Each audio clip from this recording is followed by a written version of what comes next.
He's a Chinese-American poet. He's graduated from Rutgers. He lives in Jersey City where he's a DJ. And one of his goals is to encourage social and political change through theater and positive poetry. Here is Justin Wu. How are we doing, Justin? Hi, I'm good. I'm good. How are you doing? Good, I'm all right. Glad to have Good, you on the good. show. Yeah, so, yeah, happy to be on the show. Happy to be chatting with you about, just anything, just state of the world, my work, poetry in general, all that stuff.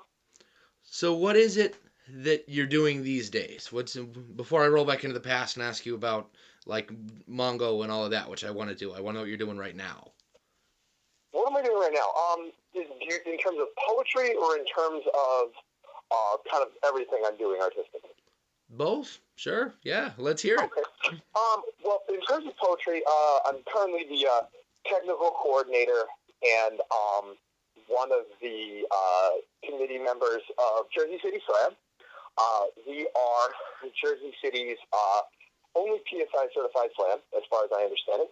And what it means to be PSI certified, for those of you guys who are not in the slam community, what that basically means is that you are certified by Poetry Slam Incorporated, and you can participate in the National Poetry Slam that happens every summer in various locations. I want to say last year was Decatur, and I believe this year is going to be Denver, and it's going to be amazing. I'm really excited. It's a blast every year, even when not everything goes according to plan, even when things aren't perfect. Like, NPS is still one of my favorite weeks of the year. Because, I get to see kind of all of my friends from across the country that I've met in the poetry scene, and like, oh man, it's been like, it'll be 7 years of doing this. I get to see everyone again. I get to hear tons of poetry. I get to kind of like put my finger on the pulse of what's happening with people poetically, because poetry in Connecticut doesn't sound the same as poetry in San Francisco, doesn't sound the same as poetry in Texas, doesn't sound the same as poetry in Chicago. Mm. And at NPS, you can hear poems from poets from all of those places. And in a lot of ways, I think it's one of the most democratic poetry conventions of all time. It's because it's everybody who shows up there probably wanted a local slam. And so, in a way, that's the community saying, these are the people that we feel represent us the best. These are the people whose poems we like the most. It's not always fair. It's not always exactly right, quote unquote. It might not even necessarily be the best, but these are the people that are sent to represent the community. And there's so much all at once, and it's so much fun. So right now, we're prepping up for that. We have our final slam in May, trying to find a location. We're hoping to find a place that will actually accommodate 100 people. Last year we had 75 people at our final slam. We want to accommodate 100 this time. It's our main fundraiser for the year. It's really where we make all of the money that we make. And by make money, I don't mean money we keep.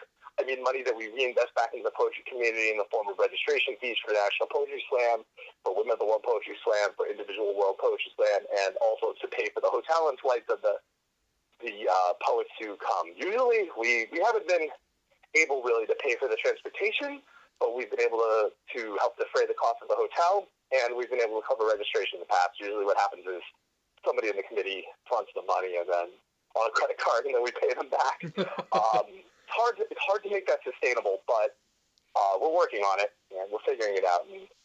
And it's a great little community, and it's really diverse. Jersey City is one of the most diverse cities in the country. It's kind of really close to this golden ratio, actually, of 25, 25, 25, 25, which is 25% Black, 25% White, 25% Latin American, 25% Asian American. So, and when we say Asian American, I mean Pakistan, Bangladesh, India, the Middle East, Philippines, China, Vietnam. Like, really, Asia is kind of a big category, but it's just a really diverse place, and I think our slam kind of tends to represent that, and I think that's a beautiful thing. It's also it's a lot of young people. It's a very young slam. We've gone through like several different kind of waves of poets, and we're in a very new, very young wave right now, and that's really exciting. So kind of poetically, that's kind of where I'm at. I just recently applied for the Kundaman retreat at Fordham University in June. We'll see how that goes. I just applied last week, and hopefully I'll get in. I saw that on even Facebook. if I don't get in, it was a really good excuse to revise some poems. I saw that on Facebook because I asked you what that is. Oh, okay. The Kundaman retreat is an Asian American writing retreat for fiction and poetry writers. In June, you go away from like Wednesday to Sunday. You do intensives all day, generate new work with people in the Asian American writing community. And it's awesome. Like, I've heard really great things. I know a couple of people who have done it before and had an awesome time.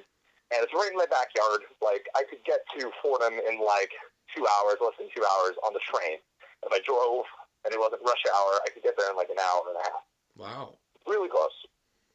So I figure, I have nothing to lose and everything to gain. It's $25 to get in and $25 to apply, and a few hundred if I get in, and that's awesome. So opportunities like that, I've never regretted taking an opportunity to be with my community and focus on my writing. That's always been a positive thing. And whether that community is, Asian American writers or Jersey City writers or people who are involved in poetry and theater, like whatever the sort of Venn diagram of groups that I belong to, I've always felt like that's been a good opportunity. That's been positive for me. So hoping I get into that. So in terms of poetry, that's what I'm doing. In terms of theater, I'm writing a play about androids and using the idea of sentient androids as sort of a metaphor for racism, metaphor for misogyny, and exploring this idea of family and how far you should go to liberate yourself, to get free, and how much you're allowed to hurt the people that love you and that you love to attain that goal of freedom. This is system failure you're talking about. This is system failure you're talking about? The system failure is the name of it. System failure was actually an earlier play that explored sort of similar ideas. This is a different play. This is a different one. System failure sort of failed. It was an idea that I was working on with a friend about a colony ship, and a colony ship traveling from our solar system to another one, and people in cryogenic suspension, and the cryogenic suspension failed, and now they're stuck on that ship for generation after generation. It's about how their political systems evolve, and it was just way, way too ambitious for my first straight play. And so now I'm doing something. This Android play is smaller and more family-centric, and it's gone through two major revisions where I totally changed what it was about multiple times, and it's crazy and it's messy, but I'm really enjoying the creative process. Especially in the winter, I get a lot done because you can't go outside in New York, New Jersey in winter. Like, you can, but it's not great. So you end up staying in, and you end up writing a lot. So that's been a bit of a multi-year struggle getting those plays to where I want them to be, but it's rewarding at the same time because it helps me focus on long-form storytelling as opposed to in poetry. I'm often trying to sort of capture a moment or a feeling, and I generally have like 3 to 5 minutes to do that. But this is like, let me see if I can write something that can hold somebody's attention for 45 minutes or an hour or 2 hours, something like that. It sounds like a different shift. Go ahead, I'm sorry. It sounds like a very different shift of what the scope of focus. Totally, yeah, it's really huge. I spend more time, these days I spend more time shooting videos of poetry and facilitating poetry through my work as a committee member than writing poetry. So when I do it, it's very quick, it's fast, I don't have any time to waste, and I just go.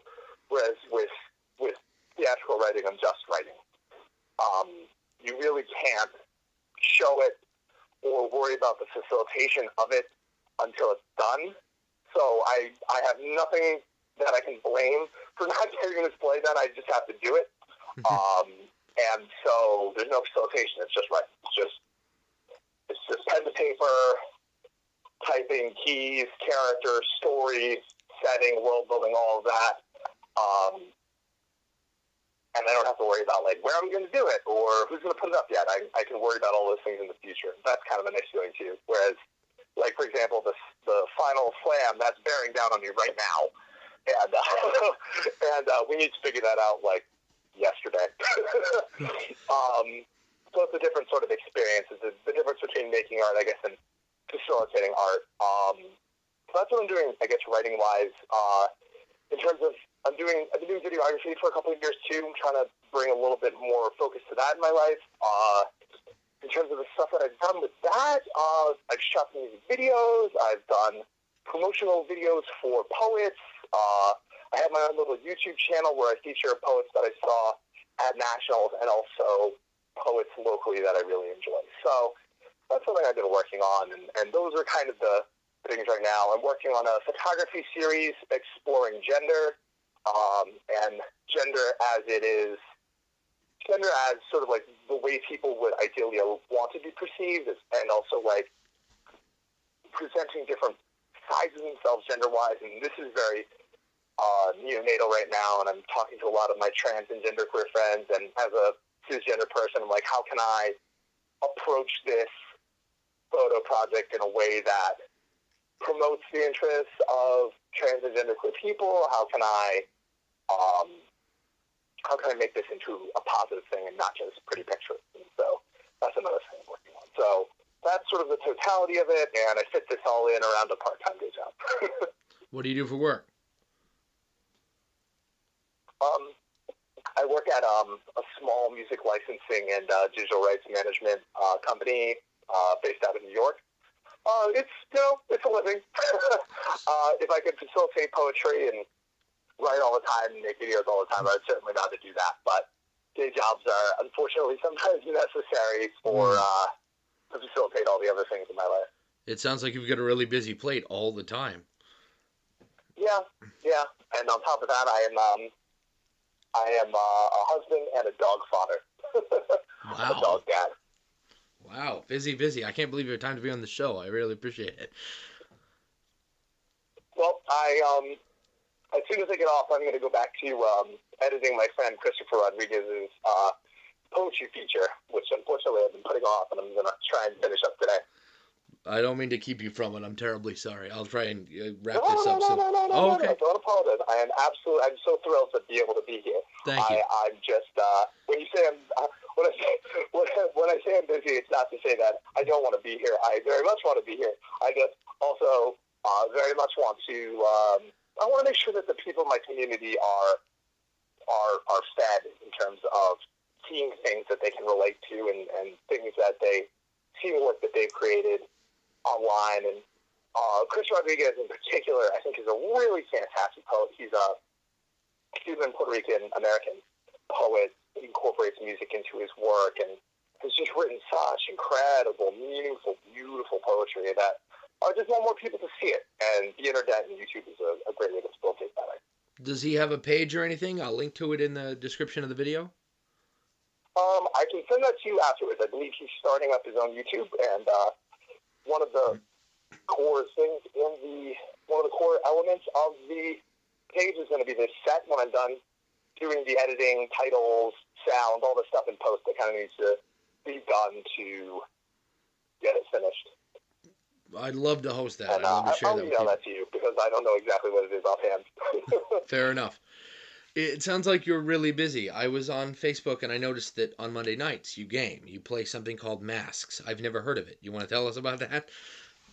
Oh, yeah, okay. So I play a role-playing game called Masks with my friends. It's with my friends. It's a tabletop role-playing game. The closest analog that I think is popularly known amongst non-gamers is Dungeons and Dragons. Mm-hmm. It's kind of like to make it seem maybe a little more artsy than it is collaborative storytelling, improvisational collaborative storytelling. You take on the role of a teenage superhero, and you deal with their teenage superhero problems, whether that is the kinds of, like, you have a crush on somebody and they don't like you back, or if you are dealing with a supervillain and you're trying to figure out his master plan and defeat him, or as we did just this past week, deal with the moral implications of being a superhero in a troubled world just like our own. One of the characters in the game, who's played by my friend Emmett, He has the ability to heal people, and he used to think he could just heal people's wounds, but he found out that he has the power to heal people's sicknesses. So in the game, there was a bomb that went off, and a bunch of people were injured. So he's a superhero. He goes around and heals a bunch of people. Now, some of the people that he healed had cancer, but those people, the cancer was they were healed of their wounds from the bomb blast, but they were also healed of their cancer. Their cancer is gone. So this character didn't realize he had this power, and now all of society knows that he has this power because it was on the news, and now everybody wants him to help them. And he doesn't want to do that. He wants to keep being a superhero. He doesn't necessarily, he feels like he can do more as a superhero than as a healer. And then my character says, well, no, that's not what you should do. Like, we see superheroes who maybe kill 10 or 15 people a year. And that's not good. They shouldn't kill 10 or 15 people a year, but if you just sat around and healed people all day of cancer, you'd save thousands of people a year. And I mean, isn't that what we're trying to do? So in the game, in the context of the game, the philosophical discussions around the game, we debated that, and it was very, very interesting. I bet. And that's the kind of stuff I like to do with my Monday nights. Even when he's relaxing, he's heavy. Good to hear. That sounds like a lot of fun. Yeah, it's good. It gets me out of myself, which I sometimes really need to do. It sounds like you're really invested with your community, whether they're LGBT or just your friends. And that first one, that LGBT, where I'm from, where it's, as much as I don't like to admit it, I actually don't spend a whole lot of time thinking about it. I live in I live in the third whitest state in the country. Mm-hmm. So I don't have a lot of racial difference here. And it sounds like if you talk about the LGBT thing here, there are circles of people that will get upset with you just because you mentioned it. And it sounds like you're not concerned about any of that, and that's wonderful. And on staying on that same... What state are you in? I'm curious. Where are you in the country? New Hampshire. Okay, all right. Claremont, Charlestown, New Hampshire. We moved. It's a little tiny town kind of across the bridge from Springfield, Vermont. And it's a nice enough place, but it is a very white place. And the reason I'm bringing this up is because you seem to be very vocal in your opinions. And I was going to ask you if being a Chinese American, if and how that affects your political viewpoint, say on the 20th. Yeah. Sure. I think it's impossible for it not to influence my viewpoint personally. I grew up in a really small town in New Jersey that was not very diverse. I grew up there in the 80s and early 90s, and I graduated high school in 2001. So really the bulk of my childhood, I guess, was in the 90s, but there was definitely a part of it in the 80s that I really strongly remember. And my town was very Irish, very Italian, very Catholic. And I was none of those things. I'm neither Irish, nor Italian, nor Catholic. There are tons of Jewish people in New Jersey, but there weren't any in my town. Not really, at least not where I was growing up at the time, when I was very young, elementary school. And I encountered a lot of bigotry, a lot of prejudice. A lot of things were accepted as normal that should not have been accepted as normal. When a couple of new kids moved to my town, brother and a sister, they were black, and I took a lot of racist garbage from people, and they took even more than I did. And, it's hard thinking back on that, and it shapes you, when you are living on the outside of society, even as a young person, when your difference is pointed out to you on a daily basis at a young age, it's really hard not for that to influence you. And so, and then on top of that, and then being bisexual as well, and at a young age kind of knowing it, and not being out until much later in life, you see all the prejudice threatened, you see it all on the outside. So I think for myself personally, I guess it built my empathy for groups that even I'm not a part of. I don't think I would have called it solidarity at the time because I didn't know that word when I was 9, 10, 12, 15, 16. But that's kind of what I think it helped develop for me. And when I was much younger, when I was in high school and college, I kind of fled from my ethnic background because it was such a liability for me socially and a liability for me emotionally.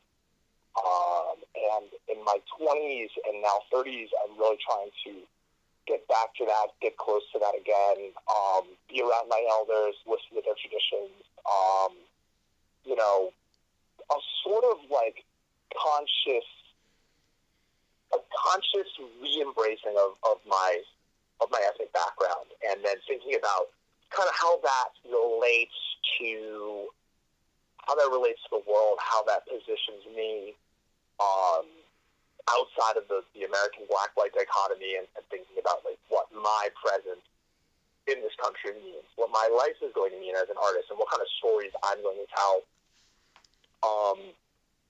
What kind of stories I'm going to tell in my art. I mean, it's really interesting because, these role-playing games that we were talking about earlier, I've been playing them since I was 12 years old, and whenever I played these games, I would tend to play white characters because that created, a sort of default blank slate that was easier for me to play in, as opposed to consciously thinking of my ethnicity. I wanted to escape it. And in my 20s and 30s now, I'm not escaping it anymore. I don't want to escape it. I want to embrace it. And I want to support my community and reach out to other communities that are being marginalized. And I think it is not a coincidence that both the Democrats and the Republicans are using China as a community punching bag. And in the same way, as sort of like an economic threat. That very much falls in line, both in the Sanders camp and the Trump camp. It falls very much in line with the American tradition of xenophobia, particularly towards China. Many people don't know that the Chinese are the only ethnic group specifically banned by law in the history of America from immigrating to America. The Chinese Exclusion Act, I believe, was passed in the 1800s, maybe later 1800s. And specifically banned Chinese people from coming to America. My family was able to come to America because decades and decades ago, over 100 years ago, on my father's side, they purchased the correct papers from the right people in China and came over. So the immigration debate is very important to me because I see the gates of America closing to Middle Eastern refugees. I see it being closed to Muslims. I see it being closed to Latinx people, and I can't help but see myself in that. And I think injustice stops when people start to see themselves in the oppressed and take action. And I think that's important. And I think more people should do that. I think if more of us did that, I think if more people saw themselves in the struggles of Latin people and Muslim people and Arabic people, I think Donald Trump probably wouldn't have been elected. And right now he poses a real tangible threat, an amorphous one. We're not sure what he's going to do yet, but certainly the things that he's promised to do are pretty aberrant. He poses a threat to so many communities now. But specifically for me as a Chinese person, what I've noticed and seen historically is that the American people seem unable to distinguish between what benefits Chinese national political and economic elites, which is to say heads of the party, Chinese millionaires and billionaires from China. They can't distinguish between what benefits those groups and what benefits the Chinese diaspora here in America. I don't get a check in the mail every time China makes an advantageous trade deal with an American corporation. I see no benefit. But the angst, the anger is directed back at my people. And, historically, with, for example, the Vincent Chin case, like that has had lethal consequences for people in my community. And that's really scary. And the Democrats don't seem interested in representing Asian American interests in this field at this time. So that's kind of scary. I voted Democrat. I voted for Sanders. I still thought he had the best ideas out of everyone in the field. But I think it is it's worrisome. We're moving into a worrisome time, and I'm hoping that Asian American people start building bridges with other marginalized communities. I mean, it's been done. There's a history there. You know, there's a woman, I forget her first name, but her last name is Kochiyama. She's a Japanese woman. She was one of the first people who ran to Malcolm X's side when he was assassinated. There's this strong history of collaboration between Asian American people and other marginalized groups. So I'm hoping that continues and that we build more bridges, stronger bridges. I hope I can be part of that in my art, because I think that's really my main contribution, whether that's photographs or video or storytelling, my own story or the stories of people from my community. I think that's really what I have to give. And so it influences the way I live my life. It influences my artistic practice. It pervades everything. I don't wake up in the morning and think, yep, Chinese. I don't do that. But it certainly informs the stories I tell and how I tell them, and how I move through the world. It's part of who I am.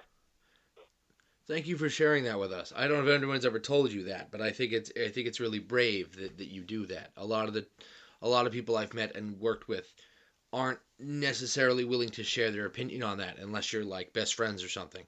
And while this has been wonderful, I haven't met you prior to this moment, so I really appreciate you sharing that with us. Thanks. I'm glad you like it. I think I think America has a problem. America has a problem with talking about race. White fragility is part of that. I think that I think a lot of people are afraid of talking about race, and people of color, a lot of us are afraid of talking about race because the reaction that we get a lot of times talking about that, particularly from white folks. It's hard to want to share that, but at the same time, like, I just get the sense from you that you are interested in listening. Like, you asked me, so I'm like, all right, well, if you ask me, I'm going to tell you. Like, some of this might make people uncomfortable, but I think the more that we talk about it, the better it gets. You know, I'm also very much a proponent of therapy and people going to therapy, and I've been doing a lot of therapy in my life, and the more I talked about the things that mattered to me, the easier it got to deal with, the easier it became to deal with the things in my life that were harder. So I think that happens on a personal level, and I think that also happens on a national level. Well, I think therapy for many people, particularly people the generation after mine, men and women who were raised in very traditional, men don't cry, women do the housework, that viewpoint. I think people that were raised in that probably have a harder time seeing worth in therapy than, say, I did. But I still think it has worth for them. I think it has worth to everybody. I agree with you that therapy is, pardon the cliche, good for the soul. I think I've been to therapy a couple of times for a couple of different reasons, and I think it was good all the time. Cool. Yeah. So that's kind of where I'm coming from on that. But you wanted to also, I think, ask me about my time as an indie feed host. Yes, I did. And when I was working with manga, right? I absolutely did. I wanted that to be the last thing in the show, because that's why I wanted to have you on the show. Mongo spoke of you very, very highly, and I wanted to reach out to you. He's a sweetheart. He gives him too much credit. Mongo's amazing. Like, I don't know if he's not one who toots his own horn very much, I get the sense, which is one of the things that I think makes him so great, is that he's not interested in self-aggrandizing. But I mean, he's told me that when Indie Feed was running, he was putting 20 hours a week into Indie Feed. It's 20 hours a week. That's not paid. He didn't make any money off of that. Like, as far as I understand it, like, he did it for the love. And 20 hours a week for a month is 80 hours. Like, 80 uncompensated hours. The only compensation, as far as I understand it, is his own self-gratification for love of the poetry community. And that's incredible. Before YouTube, there was Indie Feed. And that was the way people across the country, and even across the world, got their poetry. They got their spoken word. That was how you got your fix. That's amazing. You know, and Mungo was very, like, he always wanted the best poetry. He always wanted, like, spoken word to be represented in the most positive possible way, but he wasn't, some people really gatekeep. They really, really gatekeep. And while Mungo wanted the poems on the show to be good, it wasn't like he had this idea of what spoken word should be, quote unquote. You can't see me doing the air quotes with my fingers, but I'm doing air quotes. He didn't have this idea of what it should be. He just wanted it to be good. He just wanted good stories to be told. And he was always so gracious when I wanted to get involved initially. He was so interested in what I was doing. I started, I did this show called the Spoken Word Almanac Project for 4 years.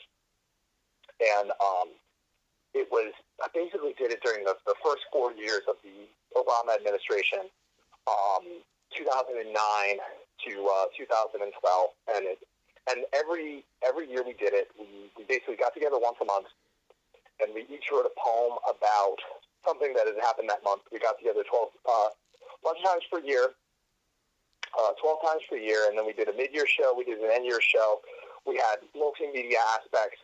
Super cool. It was really great.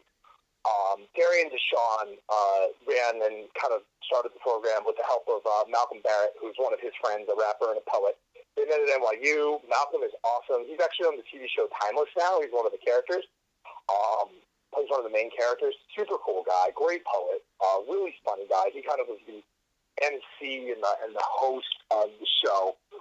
And I got involved with Mongo because Darian was connected to Mongo, and he said, you know, how about we do 3 shows featuring poems that are going to be in our show? And we promote it on Newsfeed. We talk about the show.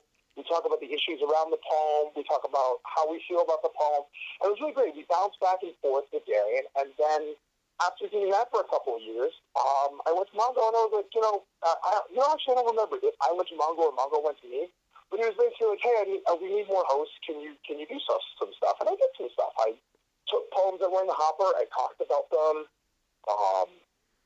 Talked about the poets themselves, and then eventually I started finding poets and poems that I really liked in my local community, or soliciting poems from people that I really liked, and did their shows. I don't know how many shows I did. Maybe it was like 20, 30-ish over the course of a few years, not including the Spoken Word Almanac Project shows. Mongo said I was a big help, so I won't argue with that. I mean, I definitely wasn't putting 20 hours a week into it. I was doing shows every so often and doing as much as I could, but I definitely wasn't putting in like Mongo level of effort. I'm going to put that on the work chart, Mongo level. And the show is great. What? I'm going to put that on my levels of work you can do. There's Wussy level, Mongo level. It'll be fun. Yeah, it's a scale. Scale, and Mongo is like somewhere near the top. Like 20 hours is, I mean, again, like, this is something that I don't think people don't think about enough in the arts unless they're in the administrative side of it or the organizational side. But, like, so much of the arts function basically on a goodwill economy.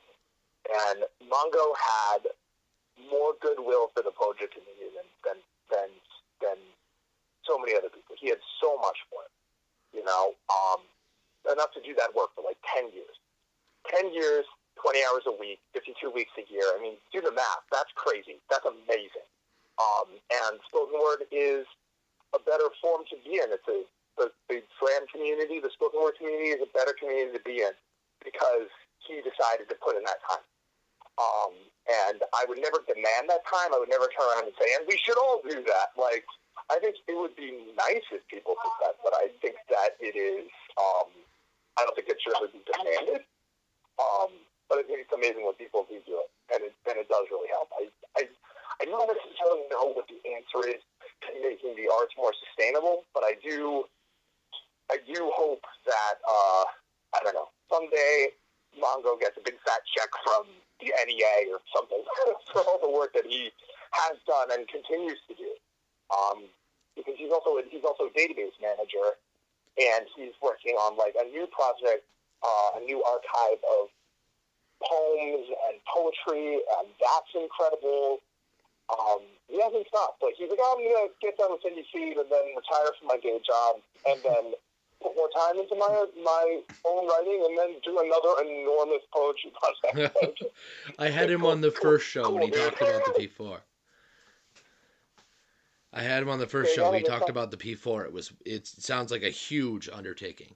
The preservation project sounds incredible, but it does sound like just a ton of work. And he's like, I retired. I'm like, are you sure? Like, doesn't sound like retired to me. Retired is different from the rest of ours. Right. So we're about out of time, but I really loved having you on the show. Thank you so much for taking your time out of your day for this. Thank you very much. I really appreciate being on here. And, great best of luck with all the future shows. And thank you for doing more and contributing to our community. I really appreciate it. Yeah, anytime you want to be in the show, let me know. I look forward to having you on again at another time. Thank you.